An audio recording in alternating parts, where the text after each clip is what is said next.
আসসালামু আলাইকুম। আশা করি সবাই ভালো আছেন। আমাদের রোগীদের চিকিৎসা পরবর্তী বিভিন্ন জটিলতার কারণে রোগীরা চিকিৎসা দিতে ভয় পান। তার মধ্যে আমাদের ডাক্তারের কাছে একটা সাধারণ সমস্যা, কিন্তু রোগীদের কাছে খুব সিরিয়াস সমস্যা, সেটা হচ্ছে যে চুল পড়ে যাওয়া। রোগীদের বিভিন্ন কেমোথেরাপির কারণে চুল পড়ে যেতে পারে এবং এই চুল পড়ে যাওয়াটা অনেক রোগীর কাছে খুবই ভীতিকর ব্যাপার। মহিলা রোগীদের কাছে তার চুল না থাকাটা অঙ্গহানির মতোই একটা ব্যাপার। তো অনেক রোগী প্রথমেই কেমোথেরাপির শুরুতেই আমাদেরকে জিজ্ঞেস করেন যে স্যার, আমার চুল কি পড়ে যাবে এটাতে? এবং চুল পড়ে যাবার জন্য অনেক সময় অনেক রোগী কেমোথেরাপি দিতে রাজি হন না, এরকম আমরা অনেক দেখেছি। তাই আমার এই কথা, চুল সাধারণত সব কেমোথেরাপিতে পড়ে না। অনেকগুলো কেমোথেরাপি আছে, তার বিভিন্ন ডোজে অনেক সময় চুল পড়ে, অনেক সময় লো ডোজে চুল পড়ে না। আবার অনেক কেমোথেরাপি আছে সেটাতে যেই ডোজে আমরা দেই তাতে চুল পড়ে যেতে পারে। চুল পড়ে যাওয়াটা একটা বড় মানসিক অশান্তি এবং টেনশনের কারণ, এবং এটা মানসিক ডিপ্রেশনও তৈরি করে রোগীদের মধ্যে।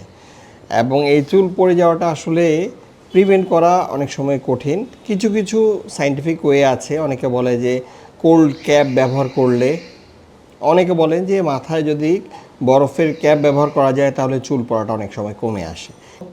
আমরা চুল পড়া নিয়ে যখন কথা বলছি তখন অবশ্যই চিন্তা আসে যে চুল পড়ে গেলে পরে কি আবার উঠবে কিনা। অবশ্যই চুল পড়ে গেলে কেমোথেরাপি শেষ হওয়ার পরে সেই ইফেক্টটা কমে গেলে চুল আবার আপনার গজাবে, এবং সাধারণত এই সময়টা 3 থেকে 4 মাস পর্যন্ত সময় লাগে। তার মানে হচ্ছে 3 থেকে 4 মাস পরে কেমোথেরাপি শেষ হওয়ার চুল ওঠা শুরু হয়, এবং সেটা সম্পূর্ণ বড় হতে যত সময় লাগে তাই। এবং সাধারণত চুল আগের মতোই ঘনভাবে ওঠে এবং চুল কম ওঠে না, তাই আপনাদের চিন্তা করার প্রয়োজন নাই। এবং এই চুল পড়া ছাড়াও আরেকটা সমস্যা হচ্ছে যে অনেকগুলো কেমোথেরাপি যেগুলো দীর্ঘ সময় ধরে চলে, 24 থেকে 48 ঘন্টা, সেগুলোর জন্য হাতে এবং শরীরের বিভিন্ন জায়গায় দাগ হয়ে যায়, লম্বা কালো দাগ হয়ে যায়। এই দাগগুলো কেন হয় এবং কিভাবে এটা দূর করা যায় সেটারও কিছু আসলে প্রতিকার আমাদের জানা প্রয়োজন। এই যে কেমোথেরাপি যেটা 24 থেকে 48 ঘন্টা পর্যন্ত চলে, সেই কেমোথেরাপিগুলো আসলে যখন পেরিফেরাল ভেইনে দেওয়া হয়, হাতে বা পায়ে দেওয়া হয়, তখন তা এই দাগটা তৈরি করে। তো এরকম তো এরকম কেমোথেরাপি যা দীর্ঘ সময় ধরে চলে তা দিতে হলে আমরা সাধারণত এই বুকের এখানে হলো একটা কেমোপোর্ট, অথবা হলো আমরা একটা সেন্ট্রাল ভেইন ক্যাথেটার দিয়ে দেওয়ার বুদ্ধি দেই। কারণ এটা দিয়ে না দিলে যখন আপনি পেরিফেরাল ভেইন দিয়ে আপনার কেমোথেরাপি দেবেন, সেটা অংশটা যখন রোদের সংস্পর্শে আসবে তখন সেটা কালো বর্ণ ধারণ করতে পারে। এবং এটা দূর করার উপায়টা আসলে কঠিন, হওয়া প্রিভেন্ট করা বরঞ্চ সহজ, যেটা আমি বললাম এটা একটা উপায় হতে পারে। আর দ্বিতীয় উপায় হচ্ছে যে যদি আপনি পেরিফেরাল ভেইনে কেমো দেন, সেই হাত বা পায়ের অংশগুলো রোদ থেকে ঢেকে রাখবেন, ফুল স্লিভ জামা পরবেন, তাহলে এটা কম দাগ হবে।